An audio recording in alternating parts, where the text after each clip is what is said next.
I saw online that you responded to, I don't know if it's fair to call it criticism, but someone pointed out that it seemed like there was more of a focus on Republicans than Democrats. And you pointed out, hello, we mentioned Chris Coons among other people. And Jimmy Carter.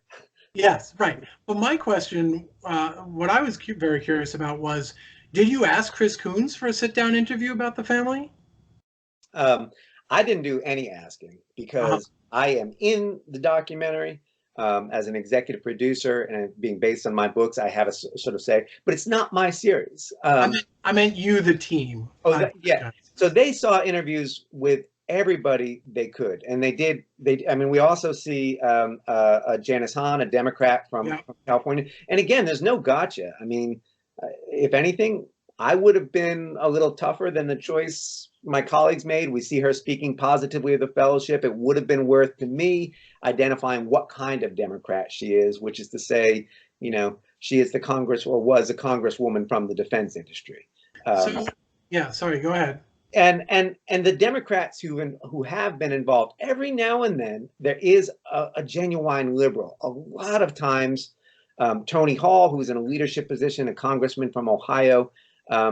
And if you track his career, and in fact, at times he's been candid about this, he talks about how through the family he came to realize that a number of the positions he held as a Democrat were wrong. So he's still a Democrat. I think of Senator Mark Pryor, former senator from Arkansas, Democrat.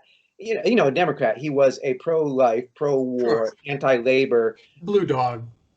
Blue dog is putting it mildly. Yeah. Congressman Bart Stupak, co-author of the Stupak-Pitts Amendment, one of the sort of the big pivot point in the current rollback of reproductive rights, working with his family brother, Joe Pitts, a Republican, to roll back reproductive rights.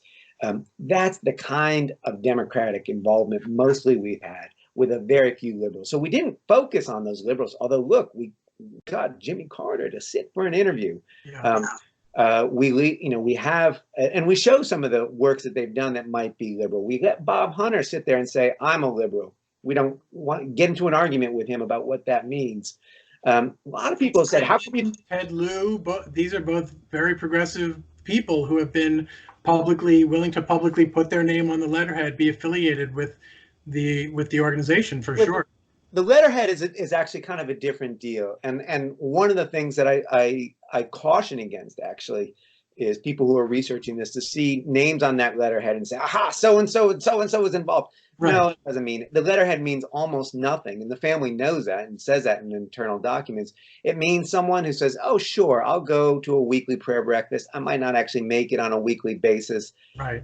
The Congressional Weekly Prayer Breakfast is a very banal event. There's none of this discussion. Let's send I meant for the National Prayer Breakfast, but there's a similar dynamic there. We were told something similar. Well, so-and-so asked me if they could put my name on the letterhead. That sounds good. Sure. Prayer? Yeah, sure. You know, I mean, I campaign in churches, and that's fine. And it's a bipartisan thing. That seems fine. And that is actually the involvement of most congressmen. So you have to distinguish between those who were, you know, for instance, I think about this with Senator Jesse Helms, who I had found in their archives, and when I was living with them, you know, Helms had sort of been one of the pivot points. I'm like, Helms is involved. I didn't understand what this was.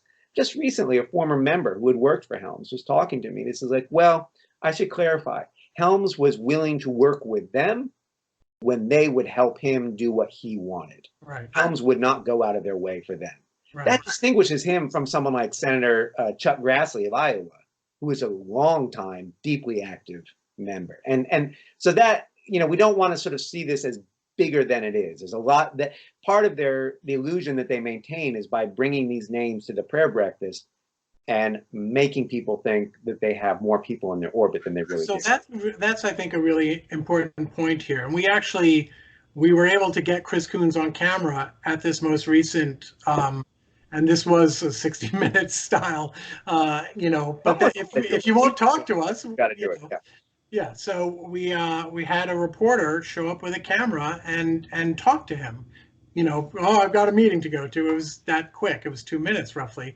But he said that he is concerned about the perception of partisanship around it. And I do think that the sort of PR function that some of these Democrats serve to give the impression of bipartisan involvement and engagement, right? When you see a bunch of Republicans and Democrats, you all on the letterhead together, you tend to assume there's equal involvement. But if the deep involvement is only from the Republicans, what should we be thinking about or asking the Democrats who lend their names to give an appearance that's not factual?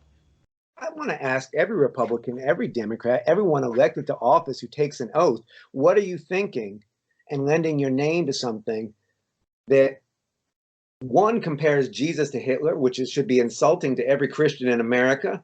You know, find another Bible study. You can do better. I promise. You want a conservative Bible study, you can do better. An organization that for decades hid its private sectarian sponsorship of the National Prayer Breakfast, and in its internal documents that have now been shown, says we're doing this to give the appearance of this being an official event. It doesn't matter whether you're Republican or Democrat. This is not square dealing. Get away from it. So that's what I would say to the Democrats. There are Democrats who are deeply involved, as I say. You know, it's mostly Republicans. So to Chris Coons' concern about it being partisan, you know, look at the history of this thing, which has always been, I've never done an exact count, but around 80–90% Republican or further right, and overseas becomes, you know, if your great brothers are Ferdinand Marcos in the Philippines and Suharto in Indonesia and General Sani Abacha in Nigeria and the generals who ruled Brazil, maybe it's time to ask, what kind of relationships are we building? What kind of accountability are we asking for? Chris Coons, I don't know the level of his involvement. It's hard for me to believe that it's particularly deep. I think he probably enjoys bipartisan prayer, and there's nothing wrong with that. He gave an interview with Religion News where he was asked, in the context of the Russian attendees at the breakfast, whether there ought to be more vetting of the guests. And his response was, I'm responsible for the programming. He's co-chair multiple years, right? That he's pretty much their most reliable go-to as a public face, I think is pretty fair to say, on the Democratic side. And his response was, I'm involved in the programming of the event, right? It's a multi-day event, the National Prayer Breakfast. I leave the vetting to the leadership.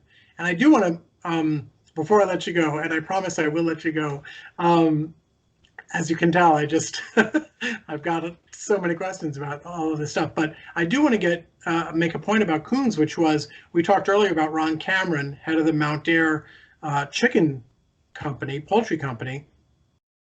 Cameron is a dedicated funder of Republican politics, literally was at the 2018 midterm election returns, watched them on TV at the White House with Donald Trump. That's how embedded he is in the money of the party.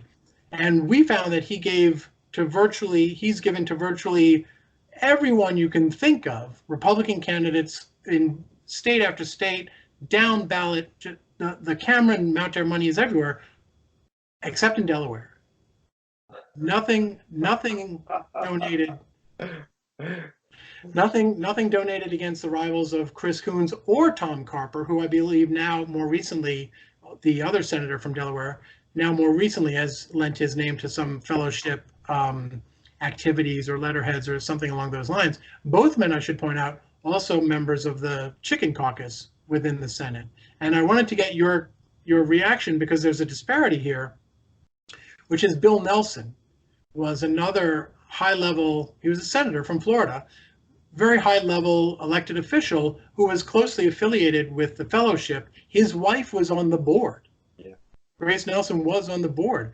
And in that same year, 2018, while I don't remember whether Coons or Carper or either of them was up for election, but Cameron has not laid a finger on Coons or Carper. In fact, the primary poultry trade group has donated money to Coons's Blue Hen PAC, literally the only Democratic PAC that they've maxed out to. By contrast, and here's where I'm curious to get your reaction, Cameron went deeply into unseating Bill Nelson in his election efforts against Rick Scott. to the point where I believe he was the first funder and provided 15% of the donations to, I believe it was called Count the Vote, which was this PAC that sprang up in the immediate aftermath of the very close vote when they were looking at recounts and election challenges. Ron Cameron was pretty much the #1 money guy and ended up kicking out one of the Senate. He won and got out of the Senate one of the fellowship's, reliable allies. Something similar, I don't know the details to the same extent, happened with Heidi Heitkamp, who had been, again, at the minimum, willing to be on the letterhead. But Cameron came in and threw his money at both of those folks. I'm curious to hear your reaction to that dynamic in light of the Delaware Cameron free zone. I mean, I think this is where the family's claim to being an informal network actually has some validity, right? In the sense that they're not taking legislative positions the way the Family Research Council does. They're not endorsing candidates. And in fact, their ideal election is one in which the two opponents are both members of the family, as happened some years ago, to the great consternation of both, when Jerry Moran and Todd Tiahrt from Kansas both vied for a Senate seat. And the backing ended up going to Moran, which Tiahrt, who was the more conservative figure, they're both conservatives, was outraged at. And Moran lived at C Street and Tiahrt visited. And I think Tiahrt felt a little bit like, gee, guys, just because I want to spend time with my actual family, you're not going to stand by me? And Moran, in fact, enjoyed not only the support of Republicans, but he actually enjoyed support of Democratic C Streeters. Here we have now, in fact, Mark Sanford talking about primarying Donald Trump. Now, Donald Trump's not a member of the family, but as we see, a number of them have thrown in behind him and is the kind of leader that they feel that they can work with. So I think the idea of Cameron pushing against Bill Nelson in Florida, is a little bit, it's sort of that from their perspective, to give them all credit, says, look, we're not trying to control anything. And you could argue, like, you're right, you're not trying to control anything except everything. In other words, to have both sides. Doug Coe, the longtime leader, says we work with power where we can, build new power where we can't, right? This means that if you have, people ask me, for instance, what's going to happen if, Bernie Sanders becomes elected president? Well, I'm absolutely positive they're going to give him an invitation to the National Prayer Breakfast.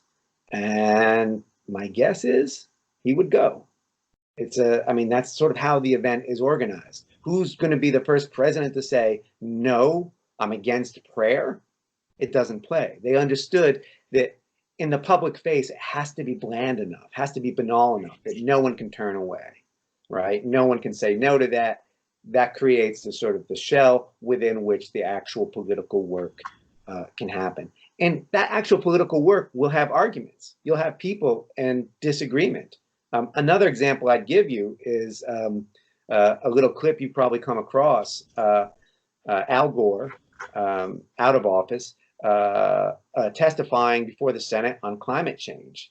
And Senator Jim Inhofe, who is a diehard member of the family and a leading climate denialist, is grilling him. And Gore says, why don't we meet through our mutual friend, Doug Coe, and try and talk this through? And look, Coe would have been happy. Maybe that happened. I don't know. Al Gore wasn't going to talk about it. Coe would have been happy to bring them together to talk about it. The whole goal of the organization is to move this kind of decision making, as they put it, beyond the din of the vox populi, beyond the voice of the people, and into a room where key men can make decisions. And Al Gore will be a key man, and Bill Nelson will be a key man. And if these guys are okay with the fact that they are in the 10 to 20% faction in a room full of Republicans, then it's going to work out for them. It's not going to work out for us, the voters, who want transparency in our government. So let's